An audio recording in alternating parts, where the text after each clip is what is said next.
let's say the year prior. Like, what was going on in your life? The year leading up to it was a day after day after day of just rock bottom. You didn't want life to be that way. I had accepted, if this is the life that I have, then this is the life I have. This is Eric Kennedy, a father, a husband, and a man who has walked the road of recovery for 15 years. He co-authored Marriage After Addiction, Take Back Your Life, together with XO Marriage, a book that laid the foundation for Recovery Vow, the nonprofit he founded to bring hope and healing to couples and families impacted by addiction. Through his book, a fast-growing podcast, and the upcoming Recovery Vow Collective, he is building a nationwide movement, partnering with churches, treatment centers, and counselors to help people rebuild trust, restore relationships, and write a new legacy. I didn't want to drink. I had to drink, and I didn't want to use. I had to use. I mean, I had attempted suicide twice. Almost 15 years sober, Yep. and you remarried. So how much longer after that did it take for you to get to the place where you said enough is enough? Eric, welcome to Wake Up with Marci. It's so fantastic to have you on the show. Thank you so much for letting me be on your show. Yeah.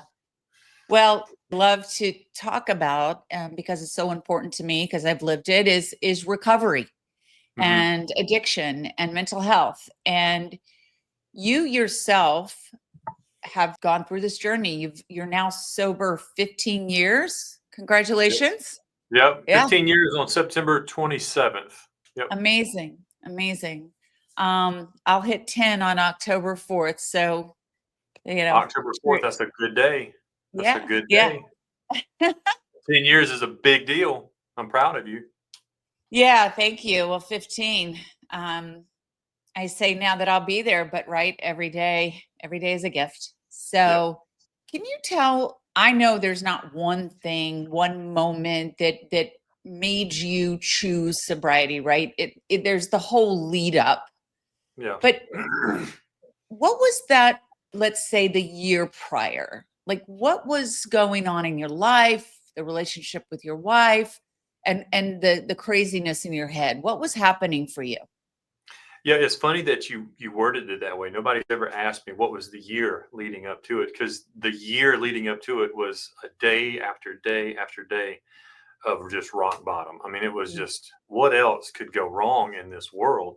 And I'll be really honest and transparent with you. Like, I love to talk about my story, and I love hearing people's stories of addiction, but it just carries so much weight and darkness, and it's almost like a comparison. Like, you and I could sit and I could tell you all the crappy things I've done, like I'm about to do in this last year. But I really, really love to highlight the recovery side of things too, because that's where people understand how there's no successful people like you and I. We weren't successful in addiction, but we're very successful, depending on how you want to define success, in recovery. And success to some people is different to the next person. Successful to me, just in month one, was just returning to being a good daddy to my two boys. How about that? Yeah. It didn't have nothing to do with job or money or any of that kind of stuff, because that's what it is. That's just stuff.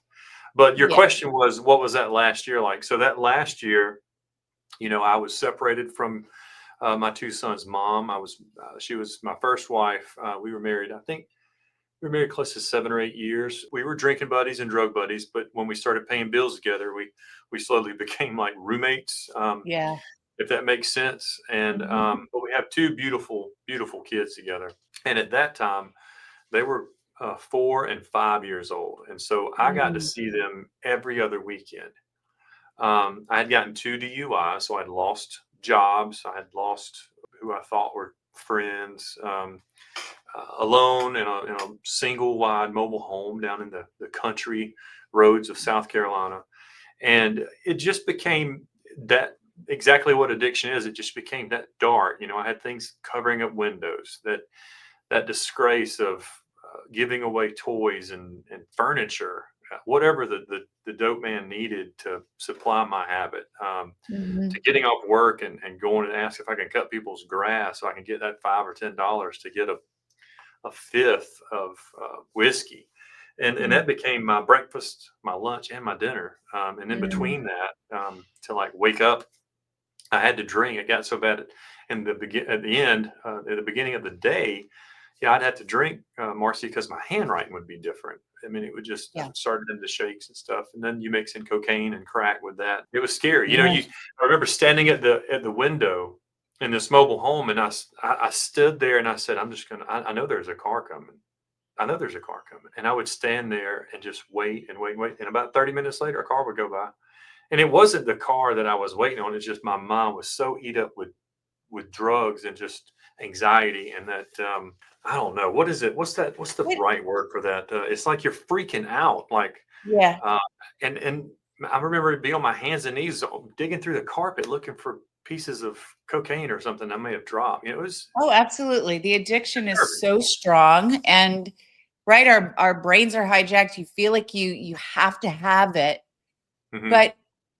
But for you, were you thinking at all during that time that you didn't want life to be that way? Yeah. Oh, yeah. No, Yeah. I had accepted.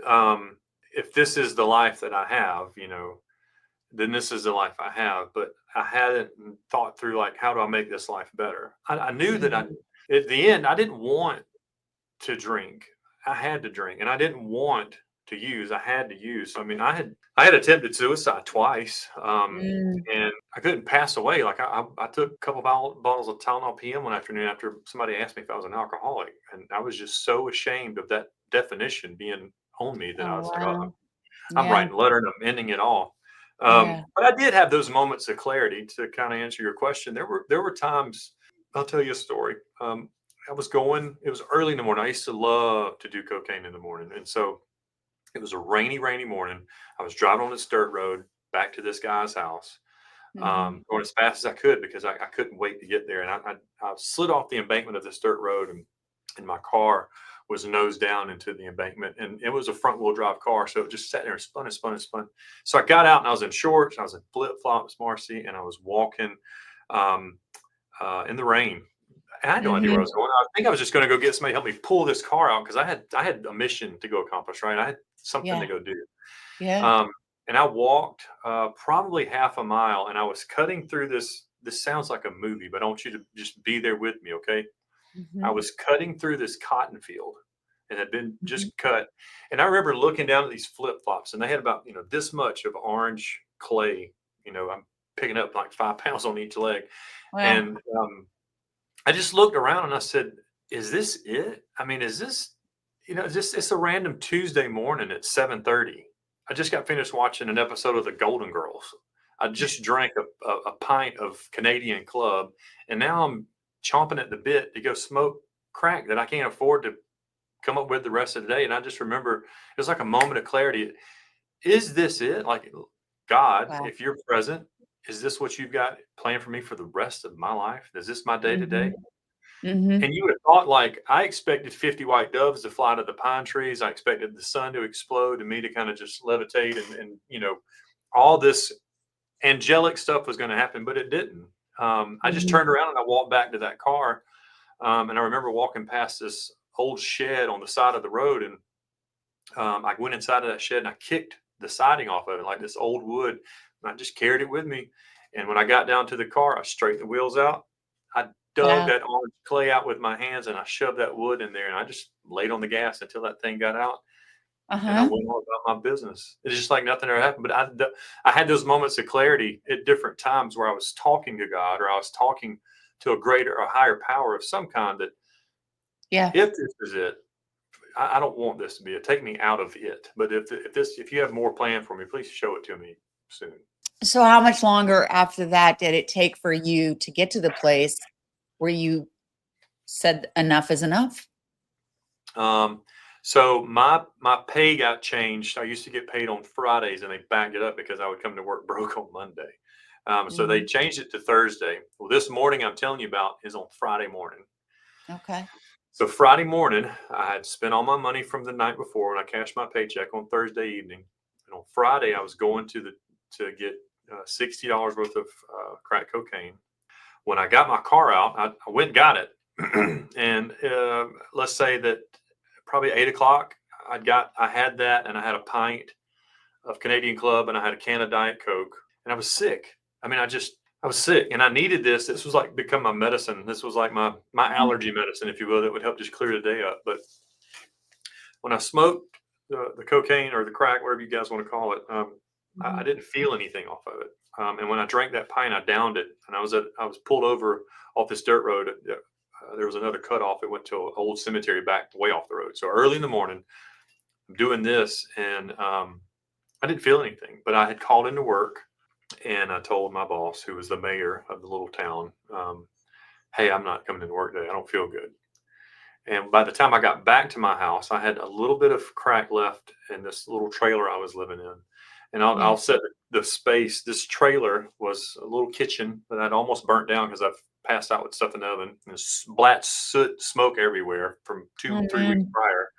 In the living room, I had given away all of my stuff to the dope man, and so all I had was a queen size mattress and box spring on just the rails, no headboard, no footboard, a couple of sheets, and then I had the bottom of a military cot was my couch. I had a TV. Didn't have any other furniture in the rest of this little trailer. Yeah. Went back to that trailer on this Friday morning after calling in, and my mama, I was 30 years old, and my mama, who's about 4.5 feet tall, this little firecracker, comes over with the mayor and 2 cops. But before they got there, Marci, I remember I was laying on that queen size bed and living in the living room, and I was thumbing through, and I'm like, this can't be it. And I had called a treatment center, and I said, I am a very sick person. I told them, this last 15 years of addiction and all the bad things I'd done, and I can't live like this anymore. Well, thank goodness I had done that, because after I hung up the phone with them, those people showed up, and I was being taken to jail. People had, I guess, filed charges, whatever you want to call it, that pressed charges against me for what they call panhandling. I was asking people for money for drugs, and it got back. And this little town was a town of maybe 550 people, so everybody knows everybody. Yeah. So, they called my mom, they called Mike, the mayor, and they had these 2 officers, and they came pick me up, and I went to jail. And I spent 8 days in jail, but I made a commitment to myself then, and I know it was lost in this muddy puddle of brain. But I had to hold on to that commitment. Like I want to get clean. And once somebody wants it, it's pretty hard to take that from them. Especially if they really want it, and it didn't matter. Yeah. I spent my time in the jail, and when I was let go with my mom, and they said, you got 24 hours to call that place back. Because they went through my phone, they believed me then. I said, I call for help. And they said, well, you're gonna spend your time. But when they went and looked, they saw that I'd called this place in Florida, and it's kind of funny now, but I did call that place back, and they wouldn't take me. They wouldn't take me because I spent 8 days in jail, and they considered that my detox. And they said, well, you need to be actively on drugs or alcohol before step juice. I said, time out. I'll call you back in 15 minutes.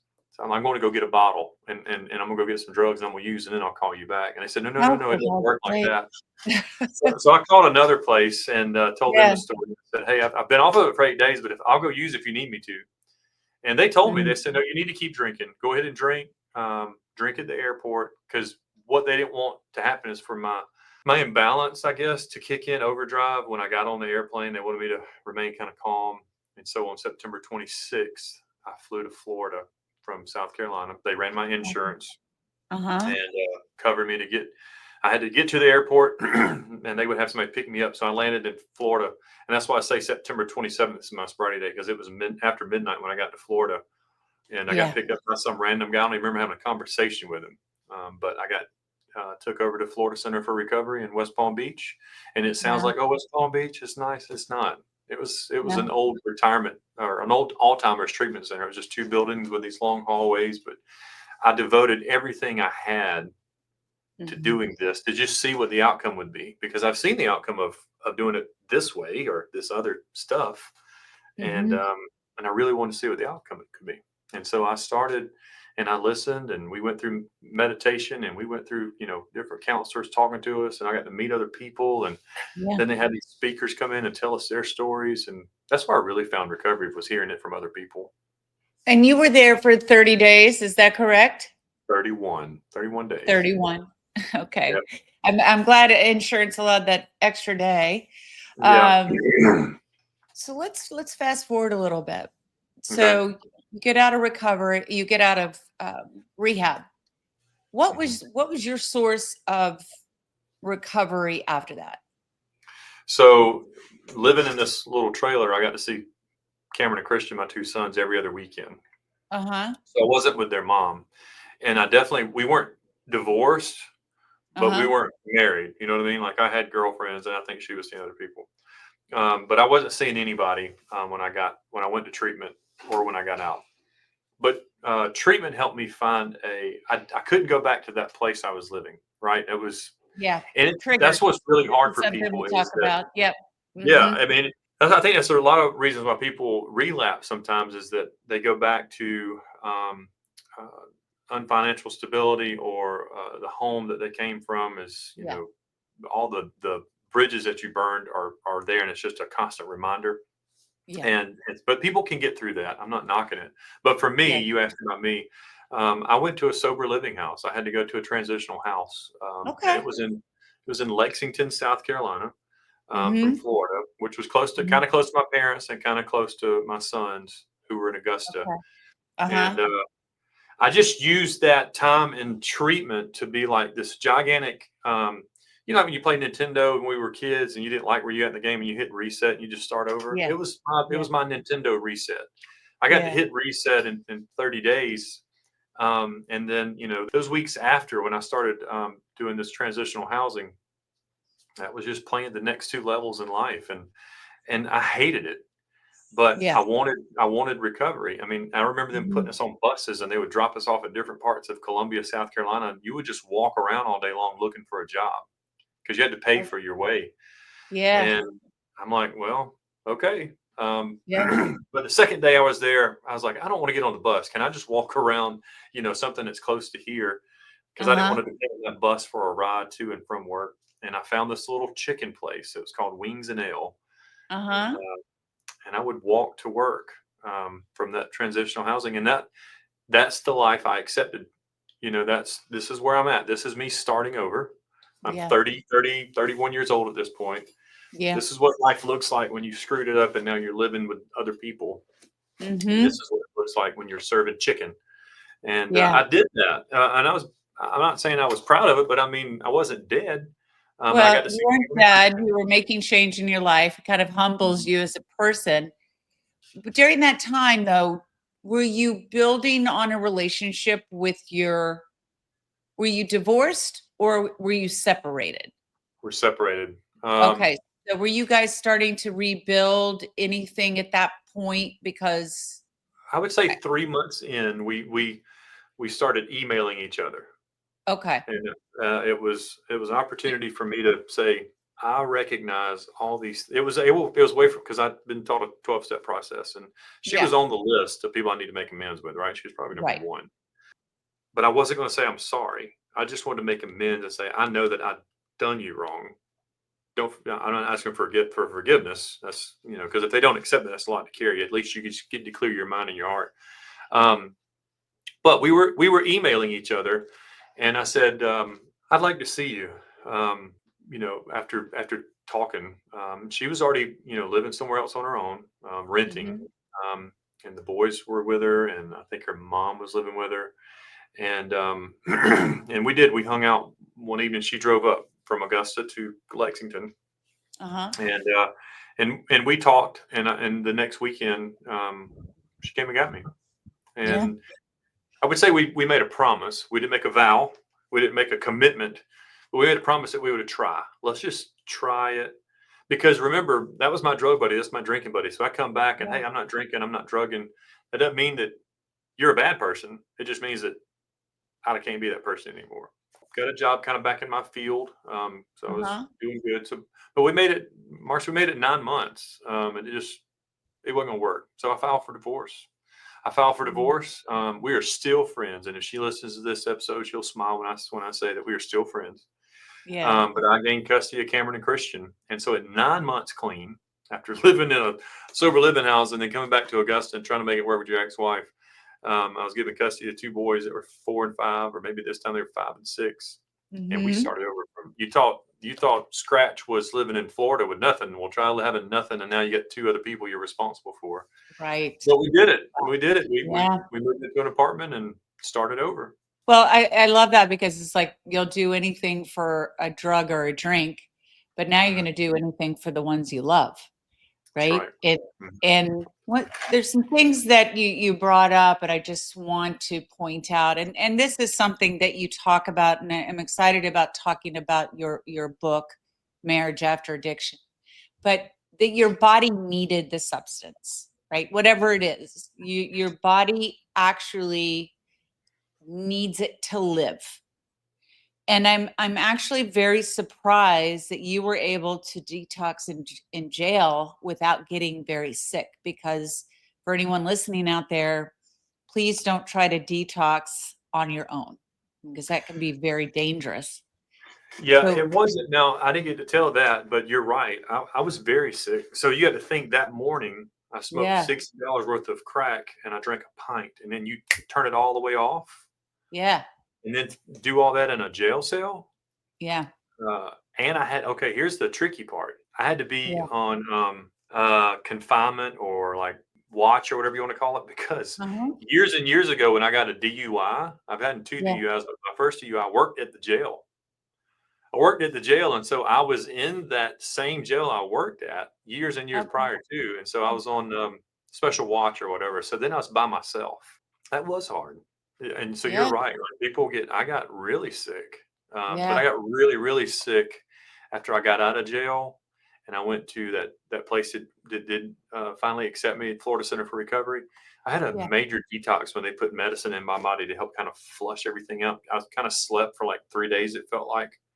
yeah. I It was and it and was and insanely it scary. is, because your body's recovering, and I slept a lot in my first year of recovery, and I kind of think, well, like we sleep a lot when we're sick in other ways, right? Where our bodies have to heal, and that's what's happening. Like, always give yourself permission to heal Yeah. and rest, right? And the other thing is our brains change. There's parts of our brains that change, and this is all about getting the chemical balance correct. And I mean, just think about like what our brains and bodies are going through once we Mhm. stop putting in these toxic substances in our body, right? Like Yeah. it changes the chemical balance, and now it has to recover.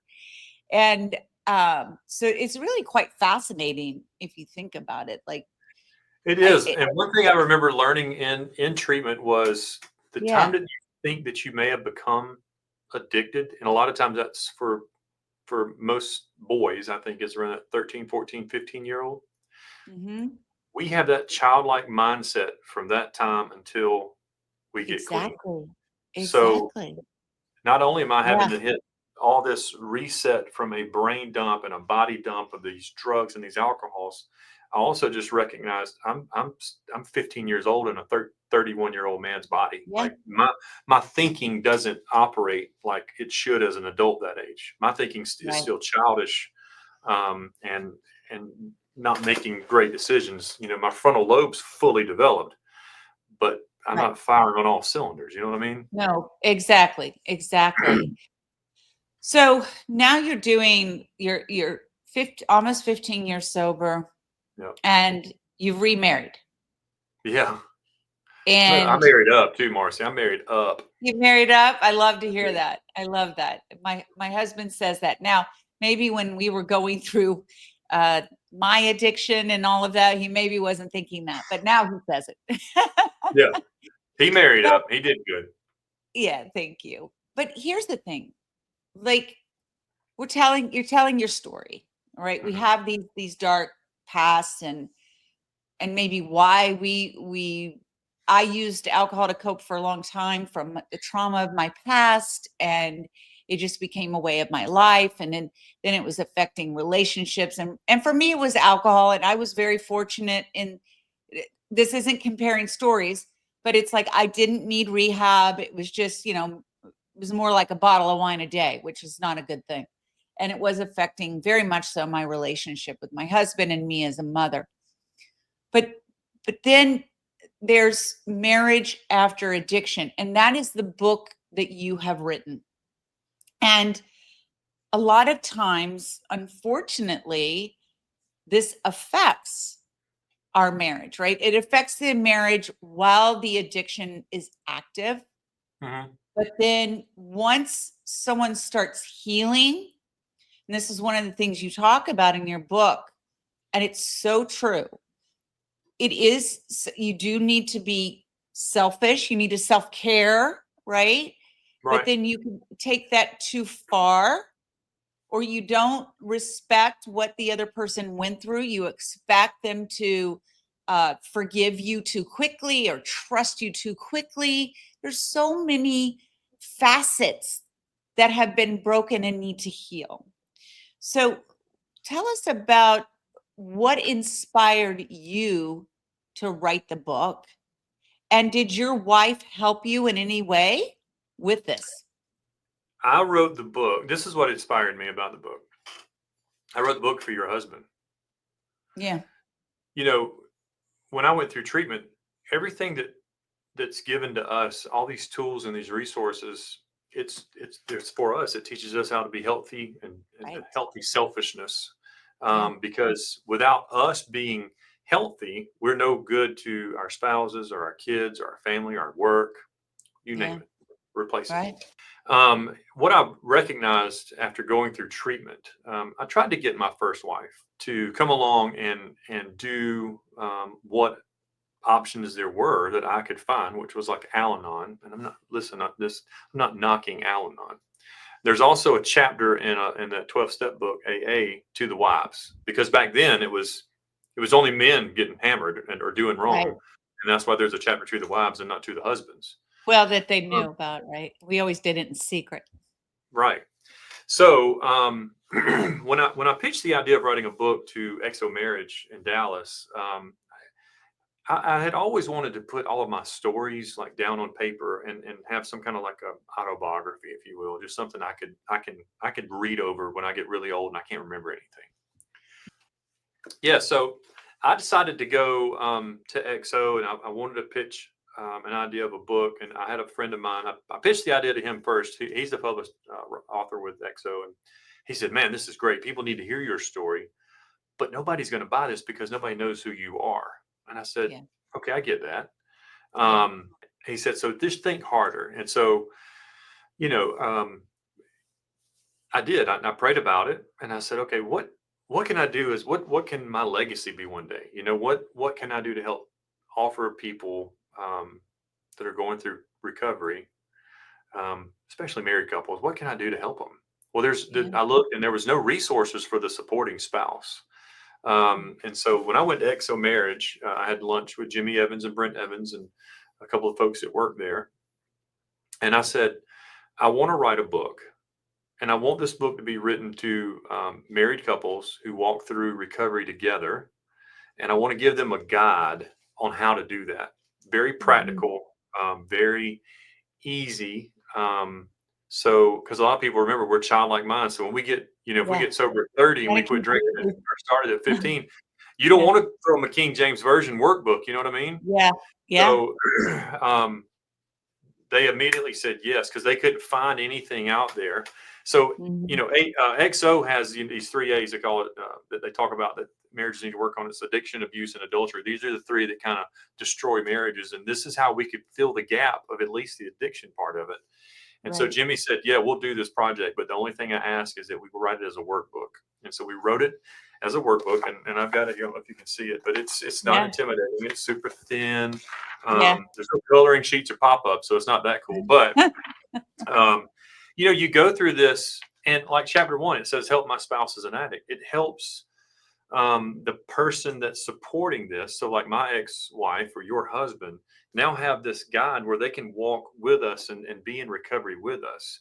And then the things that we learn, from going through programs or just not drinking, there's things in there you're going to hear that you may have heard before. Like some people mark their time in sobriety with these chips. Well, I need you to mark that time in sobriety with your spouse and go on a special date night and celebrate being in recovery together. Yeah. There's one chapter on there that I love to make my wife laugh. If I can make her laugh, that opens up the conversation for us to have uh, talks from things in the past. Now, my wife that I'm married to now, Kristen, beautiful woman, she and I met after. So we met in recovery, but we can still use that same principle to just get through, the home life now. If I can make her laugh, Yeah. we can have hard conversations about why bills are so high, blah, blah, blah, blah, blah. It just Right. sets the tone. But it just gives people that guidance, Yeah. it's not that complicated. You're not going to fix this all in one weekend either. So it's written to have Mm-hmm. 13 chapters in it. So if you want to do it as a small group with some friends at your Mm-hmm. church, I really like catching people when they first are just about to be released from treatment and put this in their hands as they walk out the door. And that's what I try to do as a nonprofit. So after I wrote the book, I decided to Mm-hmm. become a nonprofit. And that's when I started Yeah. my podcast. The podcast is to give people a platform to come share their story, because I got sober from going to treatment, but hearing other people's stories. And so I want It is people to hear. about that. Mm-hmm. Yeah. Um, Yeah. and then the book is a tool. Now there's a big toolbox in this world. This is just one little tool that goes along with it. But Yeah. you have this to just lean on. You have the podcast to lean on, and we're doing our new subscription-based platform, which is going to be our community, where people that do come through the program or read the book or follow along on the podcast, they can get some extra content, time with me, networking with Mm-hmm. other people in Yeah. that. And so this thing is growing, Marci. I have no idea what's going on. I just kind of say yes, but it's been fun to watch. But I am a nonprofit, so that's the toughest part. I've never ran a nonprofit before, but Mm-hmm. when you tell people the mission, they tend to just want to give and help out. I think it's And so, incredible too, because right now, I mean, mental health and addiction, thank goodness we're starting to talk about it, address it.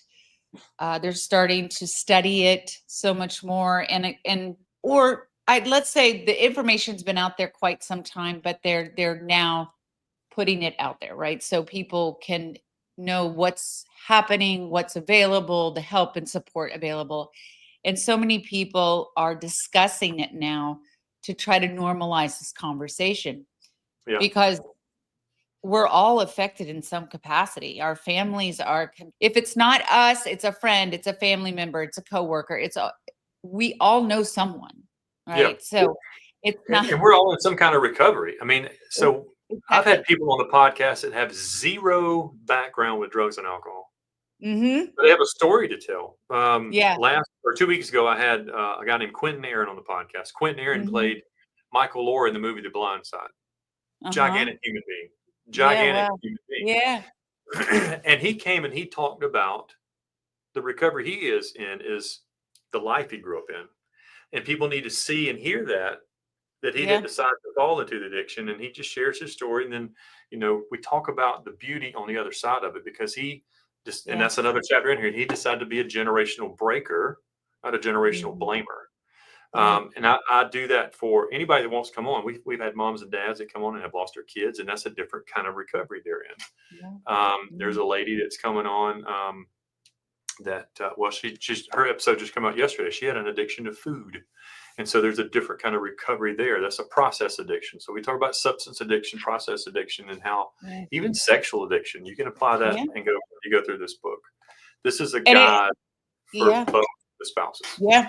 That's incredible, because process addiction, like you talk about, doesn't necessarily, it's not something that's looked down on per se, but it does truly affect your life. It affects your relationships. It can affect your work, and it affects the mind and how you're thinking all of the time. Right? When's the next time that I get to go work out? When's the next triathlon? I get to do. Like, it's just whether it's working out, it's shopping, it's eating, whatever the case may be. And what I love is that your book and the work that you're doing is that you're helping us to understand what addiction is, how we're affected by it, and how we can help our relationships, and so much more. I mean, there's Yeah. that's just the tip of the iceberg. And I just want to congratulate you on all that you are doing in helping those in this space. I mean, Yeah. because the more of us that talk about this, the more people hopefully will get help or know they're not alone, or just you said that you healed through stories, and I always say that if you don't heal or if you don't share your story, you'll stay sick. So sharing your story helps you and it helps somebody else. Yep. So it is through those stories that there's so much power and hope.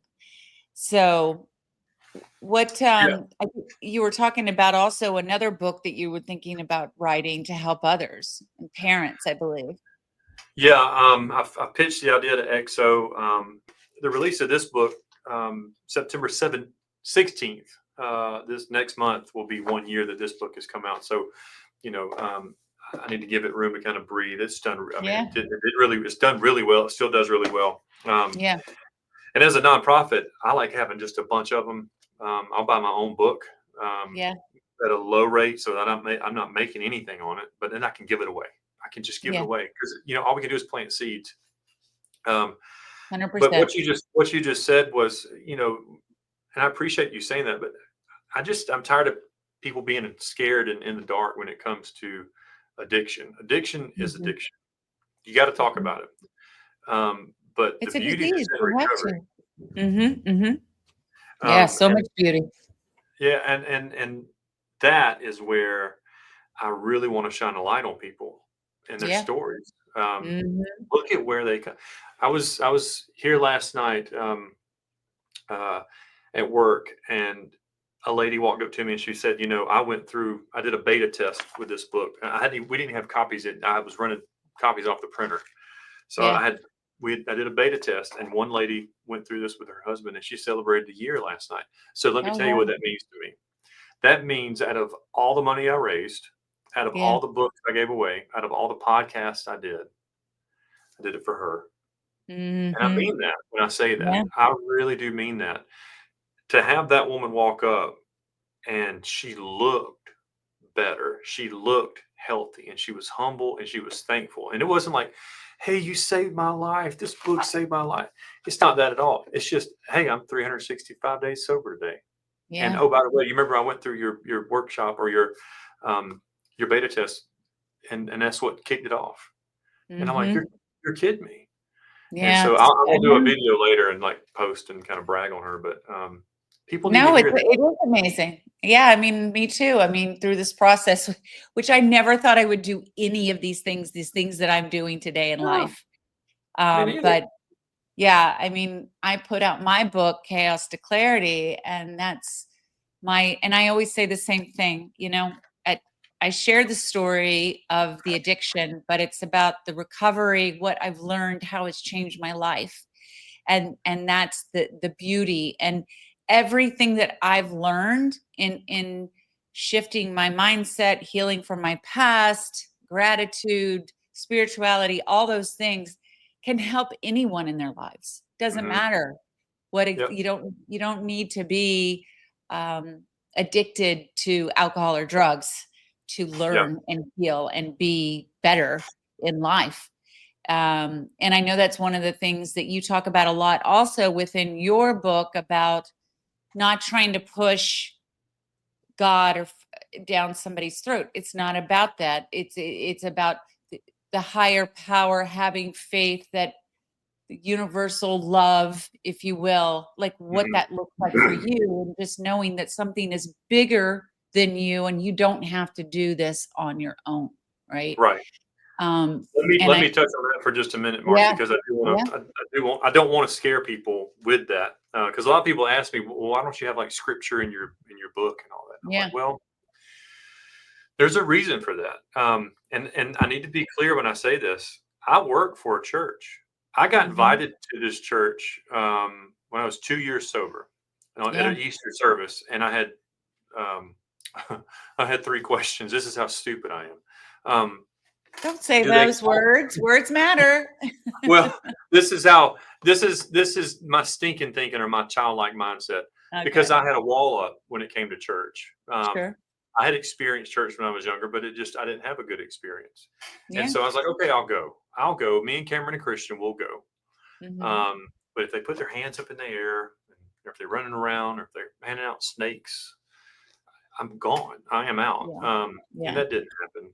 But it No. was the wall I had up. And as soon as I got here, man, he didn't know he was talking to just one person in the room, but everybody had left and it was just me on that first day.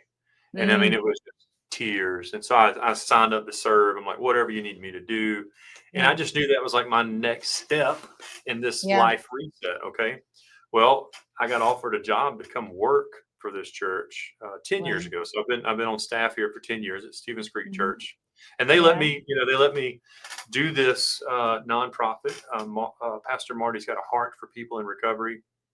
And he's been encouraging the whole way. The staff's been amazing. And so, that's how I was able to write that book. That's how I was to do this podcast and create this nonprofit was through them, or because of them. But the reason I say all that is in the very beginning, if you would have Jesus juked me, you maybe would have lost me. And so I have to be very Yeah. careful with Too. people. I love Mhm. Jesus. Yeah. He's the dad, and I have Yeah. that relationship with him as I understand him. Just like I'm a 15-year-old person in sobriety. Well, I only met him 13 years ago. You know what I mean? Yeah. So I'm a 13-year-old Mhm. Christian. Mhm. So I'm still in process. So I'm not here to preach to people. Yeah. Um, there's a chapter in there on faith, but it's my faith. It's the Yeah. way that I found faith, and Yeah. it's the second to the last chapter. The last chapter is you take this, and not a pyramid scheme, but you take this tool and then you give it to somebody else because it Mhm. helps. And that's how we carry the message to someone else. So I just had to say that though, like I am a believer, but Yeah. there's no scripture in this. And a lot of times I had to play. You have to think about the government. These government funded treatment centers. They won't let Mhm. you have religious or spiritual books in their Christian based Mm. book. It has to be abroad, I guess is the best word. Mhm. And that's how you get it in there. You have to play their game. Yeah. No, I absolutely. And for me, um, I mention it. It's my story, right? So I don't push it on anyone, but Jesus did save me too. So um, I say now, like I was raised in church, but I went through the motions and you feel a certain way when you're young, right? And Yep. maybe you feel intimidated or, you envision the big guy in the sky, right? But today I Yeah. have a very different understanding, just like this energetic connection to love. And I look at the outdoors differently, nature differently, just life so differently. And I know that there's I'm a connection to it. I'm just Yeah. guided by this higher inner self, right? So it's So are you a actually believer, Marcy? yes, Okay, yes. good. But and very much so. I mean, I went into the church. I have a little story in my book, and but I don't talk about it a lot because I know that it can turn people off. But for me, AA, they're in churches. They're in the common area of a church generally. And there was this one that it was my home chapter, and I went into the little.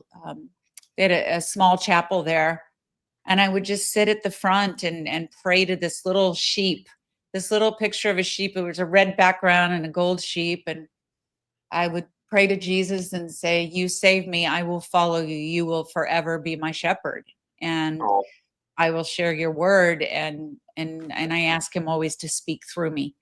Right. So, when you say I needed that message or you were speaking right to me, I think that that's maybe your higher self also through, speaking through someone else, right, what you needed to hear. So it's beautiful however you receive it at that time. And when you're ready to hear it or ready to, we all have our different belief systems, but just to believe that there's something bigger than you and you don't right. have to do it alone. And Yeah. that's one thing that people need to hear in the beginning is there is a power that's greater than us. Like if Mhm. you finally do make it to the doors of recovery day one, you Mhm. didn't get there on your own. You know what I mean? Yeah. Is that? Yeah. And I'm not trying to be too over spiritual, but some of us are brought home, because we fall short to our addiction, and then some of Mhm. us get that chance that we're looking for, and some of us Yeah. get multiple chances. Like some of us don't figure it Yeah. out, and so Yeah. You and I, we're the lucky ones. We got it. Yep. We're that 10%. And we work hard every day to just not. It is a daily practice. Yeah. Well, Eric, I can't thank you enough for coming on Wake Up with Marci and just the people that you're helping on other people's podcasts, all the things that you're doing, helping my listeners. And for all you out there, please go out and get Eric's book, Marriage After Addiction. And it's an incredible book. Like I said, I went through it, listen to the Recovery Val podcast, connect with him on YouTube. I'll have everything down in the show notes. And I just, again, thank you so much for coming on the show, Eric. Yeah, thank you so much for letting me come on the show, and thank you for the plug. You did really good. Do I owe you anything for that? Like, You can have me on your show. absolutely, you're coming. Now, you're in New Jersey, right? I am. Yeah. So do you prefer like Riverside, or do you want to come to like Dallas or Augusta, Georgia? Well, as much as I would love to, I think I would have to go on Riverside the first time. That's fine. We're booking for 2026, so probably maybe January, February. Awesome. I'm in, Eric. I would be honored to be on your show. And for all you guys out there, just thank you for listening to Wake Up with Marci. And just please know that you're not alone and you are worthy and you are beautiful and change is possible. And if you would, I ask of you to please subscribe on your favorite podcast platform or YouTube so you never miss an episode, or share with someone that needs to hear this message. You are worthy of peace, healing, and joy. For more show information, go to wakeupwithmarci.com. And I look forward to seeing you next week. Bye-bye.